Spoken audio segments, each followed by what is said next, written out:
I've stalked this sub for a while and couldn't decide whether or not to post mine, but I'm feeling brave on a Monday. It was a very long time ago, back in 1973. I know it was summer, I was 6, and we were living on Monica Lane in Madison, Wisconsin.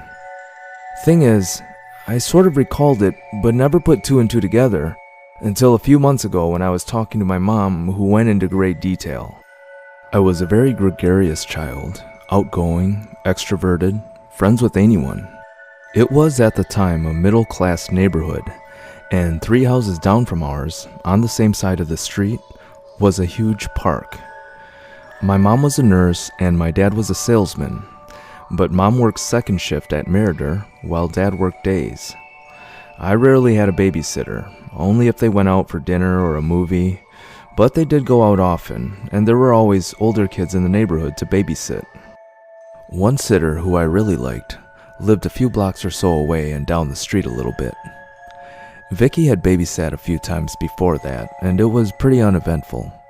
She'd play games with me and do my hair, play dress up, pretty basic stuff. So anyhow, one day I had gone with my friends down to the park. I remember there was a ball field at the time and a sand lot next to the field. My friends wanted to play on the monkey bars, but I wanted to play in the sand. I looked at the sandbox, and my babysitter Vicky was standing there. I told my friends I was going to go down to the sandbox and ran off. We played in the sand building a castle, and then she asked me if I wanted to go get something cold to drink. It was stifling hot, and of course I said yes. So she takes my hand, and we start walking to her place. She starts telling me about her puppies and asking if I wanted to play with them. Of course I get giddy, and now I can't wait to get to her house. This was where my memory had stopped, and after my mom had told me what happened, the rest of it flooded back. My mother just happened to be talking to my sister and I about some of the places we lived, and we got to Monica Lane. I told her I remembered the park and how big it seemed. She asked me if I remember being kidnapped. I immediately thought she was kidding, but then the look on her face told me otherwise.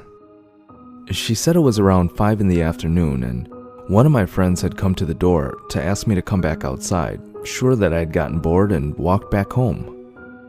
When my mom checked the house, she realized I wasn't there, and 7 months pregnant with my sister, sprints to the park screaming my name.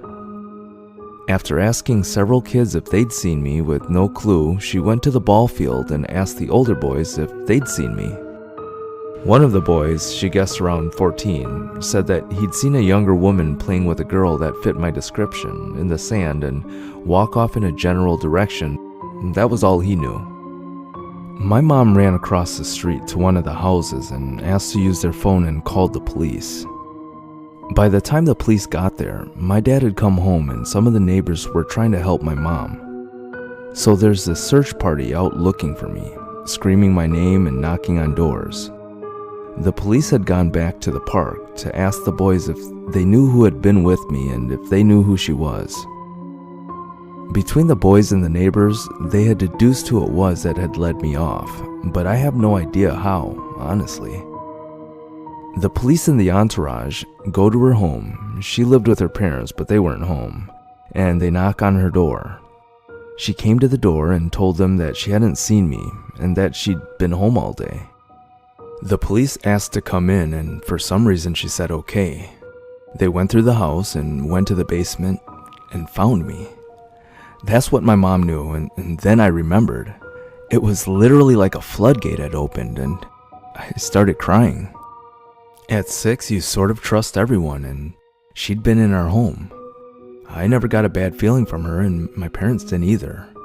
But when we walked into her house, I remember that cold, holy fuck feeling washing over me and getting very worried. I remember starting to cry and saying I wanted to go home over and over.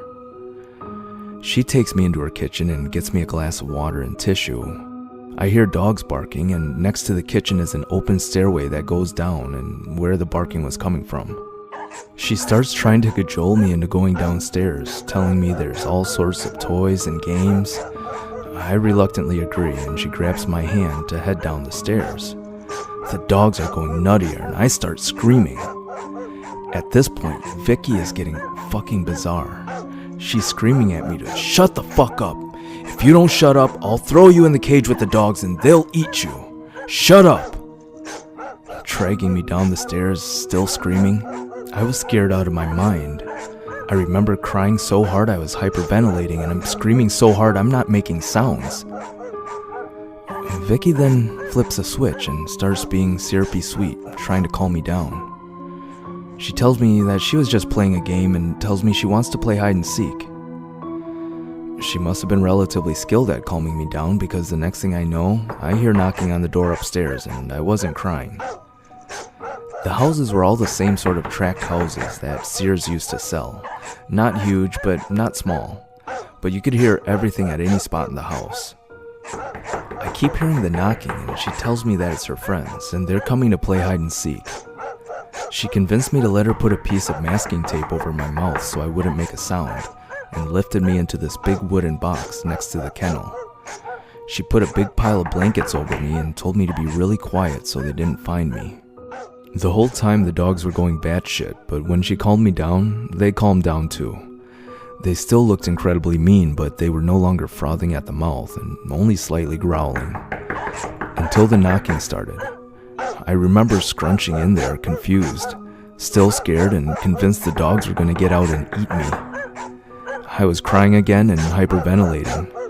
I remembered taking the tape off my mouth because I couldn't breathe, but remembered I needed to be quiet because I was afraid of what she'd do if I screamed. I laid in that smelly box next to a big bag of dog food, sweating to hell, tears rolling down my face. I sort of pushed the blankets to the side, but only enough so that I could pull them back over me when someone came. I recall thinking about my dad and wondering if he'd come find me.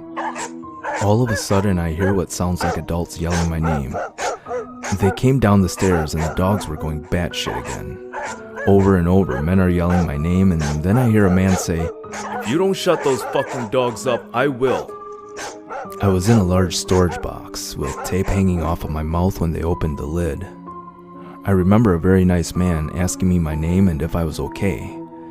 I don't remember answering him in anything other than screams and tears and grabbing his neck so hard my dad had to practically pry me off of him. I remember my parents taking me to the hospital to be checked out, and that's all I really remember. Mom said that Vicky was found guilty of attempted kidnapping and last she knew was in prison, but couldn't remember when the last time was she had heard anything. We moved from the area shortly thereafter, and I haven't been back since. I do know that Mom said her parents were odd, but that they didn't know them. She had met Vicky from neighbors that had used her as a babysitter and had never heard anything bad, and that I always seemed happy with her. She lived in the general neighborhood, but it would have been 2 blocks over and a block down. Mom said that they never picked her up. She always walked over. When they'd get home, they'd drive her home, but never noticed anything out of the ordinary. Mom and Dad had only met her parents when they came to the door to ask for forgiveness, that Vicky hadn't meant to do anything bad and that she was a good girl. Mom said that my dad picked her dad up by the shirt and told him that if they ever came on our property again, he'd kill them. I remember her name and sort of what she looked like, but I'd have no idea if she walked up to me who she is.